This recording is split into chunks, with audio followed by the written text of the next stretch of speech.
I have played the new Digimon story Time Stranger at Summer Game Fest 2025, and I can finally talk about it. The game's coming out later this year, and it honestly is looking like the best Digimon game ever made.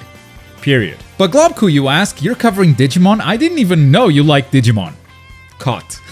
I never got into Digimon, I got nothing against it, I just never got into it, but since I knew I was gonna play this in the middle of the LA protests, I made sure to prepare for it by playing a ton of Hacker's Memory. So if you want to know what Digimon are playable in this one or any Digimon lore stuff that we might learn from this demo, go watch Karn. He's an awesome dude we met at the show and he's all about Digimon, so he's got you covered. But if you want to know how gameplay has improved and whether or not you can now rotate the camera, you're at the right place. Now, it may sound like I'm joking, but one of the things that I found the most jarring when picking up Hacker's Memory, the previous game, was the fact that you simply could not control the camera at all. When you're in the real world, you've got these fixed camera angles, and that's fine, it feels intentional, I didn't miss controlling the camera there. But when you dive into the digital world, this feels like a traditional third-person camera, and you don't have any camera control. It felt odd. But talking to Karn actually made me realize that Cyber Sleuth started back on the Vita. So even though Hacker's Memory is a PlayStation 4 2017 game, the Vita DNA is still heavily there. The Vita does have 2 sticks, so I don't know why they don't have camera controls, but it did help explain why this game felt quite outdated. Time Stranger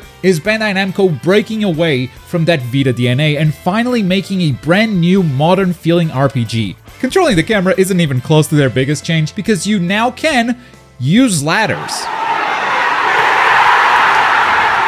It feels like they're not just going for a better Digimon game, it feels like they're going for a good RPG in general, and it's about time. Digimon Story was always described as the Persona of Digimon games, because it's somewhat similar in their structure, and while Time Stranger might still be a bit far from the Persona standards, it's actually starting to get much closer than before. And if you're a Digimon noob like me, all of these games are fairly self-contained, you don't need to have played the previous one to get to the story, again, kinda like Persona. To me, the biggest change they've made, the biggest improvement from what I've seen of course, is how cool the digital world has become. Everything you've seen me show so far from Time Stranger is the digital world. In fact, I didn't even see the real world in this game at all during my presentation. I think you've seen Shibuya in some of the trailers, but at Summer Game Fest, I was in the digital world from start to finish. And if you're coming from Hacker's Memory, this sounds unbelievable. Look at the digital world in Hacker's Memory. It's very blue and very blocky. This doesn't feel like a fun place to be around. But then you have this, the digital world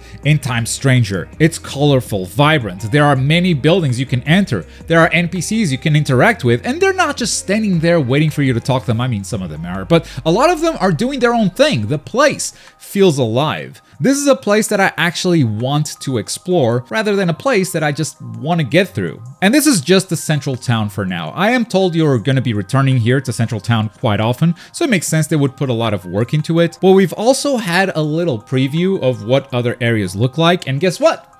They're all much better looking than the blue squares we used to have. And what I love about this B-roll that Bandai Namco has provided is that they took a completely different path from the one I did. I actually didn't climb that many ladders.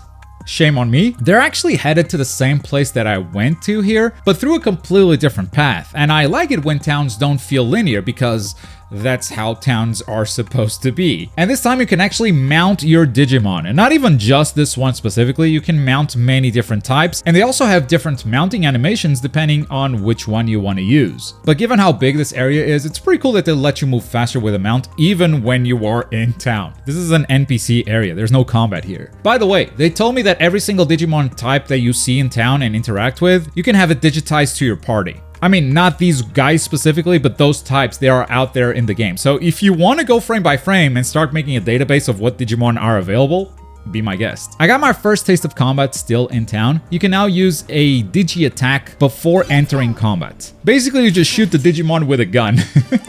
Now this will give you first strike as you initiate a battle, or straight up just delete them if they are much lower level than you. So you can actually skip fights and still get the rewards if you happen to be over leveled for a certain place. And the basics of combat are very similar to Hacker's Memory, but everything looks a lot prettier, a lot better looking. And there are a lot more stats that the game gives you while selecting your attacks. We're gonna have a boss fight later in this video, and I'm gonna go into detail on a lot of these mechanics and analyze a lot of its menus too. For now, just enjoy the look and feel of the combat. I think animation-wise, it's actually not too different from what it was. It's just higher quality, so it just feels better to play. I'll let this encounter play out. It's actually pretty quick. I'm counting on you.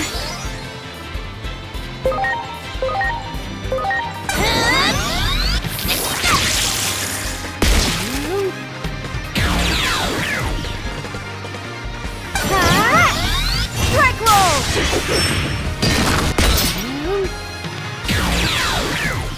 There's a pretty significant difference with how encounters work this time around, because you only get a Digimon scan data after the encounter is over. Previously, you might remember that every encounter started with you scanning the Digimon. Now, once you're at 100%, you can convert the data into a Digimon in your party, or wait until you have 200% and get an even better Digimon. That has stayed the same, but now you don't get that data at the start of the encounter, you only get it at the end of the battle. But that leads into one of my favorite quality of life improvements this game has done. You can now convert, digivolve, or de-digivolve straight from the menu, wherever you are. Man, fuck going back to the DigiLab every time you want to make a change. Thank goodness that's just gone. You can just do that stuff freely anywhere in the world. And from what I've seen, those systems are mostly untouched. They still work the same, but it does feel a lot easier and more intuitive to navigate. And you can do it anywhere! I don't have the footage for this, but you can also switch Digimon in and out of your party without going anywhere specific, without going to a Digimon bank or whatever.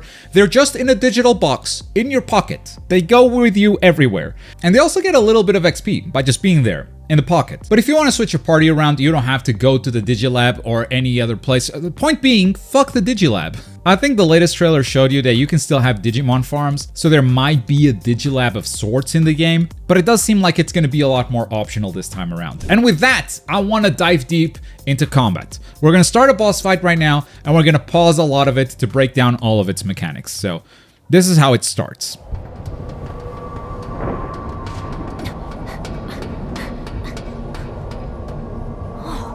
Is this the communication device? It doesn't seem to be out of order.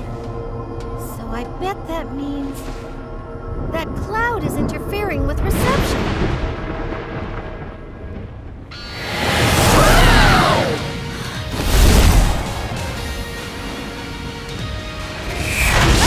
Paradmon is here, and we have a party of 4 Digimon, and you can see that they still have their attribute types like before. We've got 2 vaccine types in our party, 1 data and 1 virus. Paradmon is a vaccine type, which means our Devimon will not be very effective here. It's the same triangle we've had before, but now they actually have more types in this game. If we pull up this Huckmon stat sheet, you can see we have all of these attributes. I have no idea how they interact with each other yet, but I'm sure we'll find out in the final game. There are also all of these elements, and I think a couple of them are also new as well. Now, the player here has decided to not switch Devimon for now, which is a great opportunity to pause and check these stat menus that pop up during the attack. The player is going to use Devimon's Deathclaw, which is a dark physical attack. And you can see a portrait of Paradmon with some question marks. That's because we don't know how effective dark attacks are against it yet. After selecting the attack, you can see a quick breakdown of the damage in the cursor. Once again, we don't know how effective it is, but we do know that the attribute type has a disadvantage. Everything else is a question mark for now. And as we unleash the attack, it plays the animation, and we find out the attack dealt 0.3 times damage, so it was resisted. Now we know that dark attacks are not very effective against Paradmon. As Agiomon's turn comes up, you can see lightning is actually super ineffective. It has dealt 0%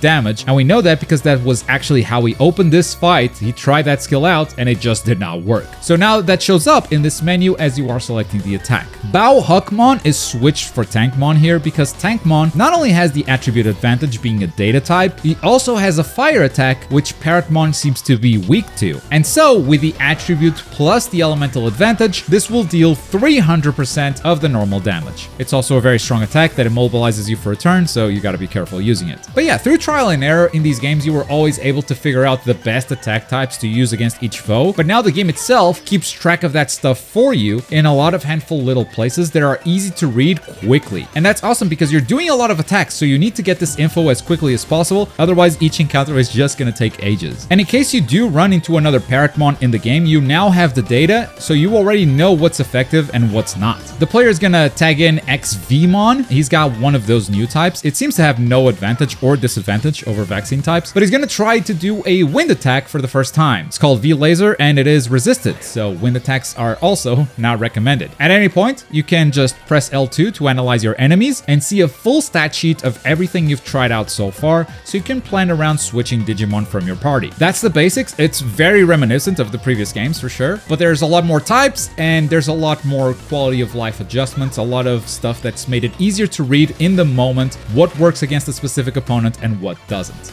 Bosses also have unique mechanics in this game. For this one, Parrotmon recovers if he gets struck by lightning, so at a certain point he will land and start focusing lightning energy until you stop it. Otherwise, one of the things you'll do is heal like crazy. At this point, you become able to target different parts of Parrotmon, but different parts can also have different elemental resistances. So even after you fully figure out a boss, they might just throw a curveball at you and bring out a brand new part that you need to experiment with all over again. Water seems to be very effective on the head this time. Fire, on the other hand, which is very effective on the winds, is not effective at all on the head. And I should also mention that big CP circle next to the boss's health bar. That's called critical points. The longer a fight goes, the stronger a boss gets. There are moves that you can do to bring that number down, but basically it means you're not just depleting the boss's health, sometimes you also gotta keep that CP in check, otherwise they might get too powerful. This demo was pretty easy, so I didn't feel like I even needed to pay attention to that stuff, but who knows how tough the final game will be. But that's another thing that this state of Parrotmon is doing. If we don't interrupt this state, it will keep building CP and become much harder to deal with down the line. Now, another mechanic they've added is as you attack, you might notice these yellow pips filling up around the attack button. Once that circle is full, your human character can unleash a special move called Cross Arts.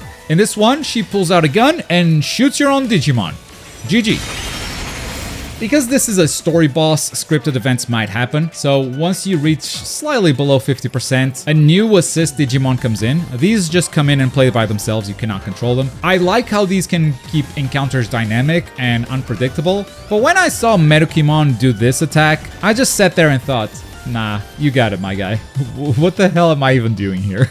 In one turn, he dealt as much damage as my entire party did in like 10 turns. What am I doing here? I'm not needed. When you win, each Digimon has its cool little winning animation, and that's where my demo ended. And I left the room thinking, this is just a better Digimon game. I feel like the story carries a lot of cyber sleuth and hacker's memory. The RPG side of it was alright, but you do have to overlook a lot of dated mechanics. This is simply better on that front. It feels like they're not just out to make the best Digimon game ever, it feels like they're stepping into making a really good RPG. Period. Now, the game could come out and the story could suck, and turns out cyber sleuths were just better. I can't predict that side of it, but I left this specific event with nothing but good things to say about Digimon Storytime Stranger. And I hope this video has done a good job of showing you what that experience was like. But that's gonna do it for today. For more anime games, check out this video right here. Thanks for watching. Bye.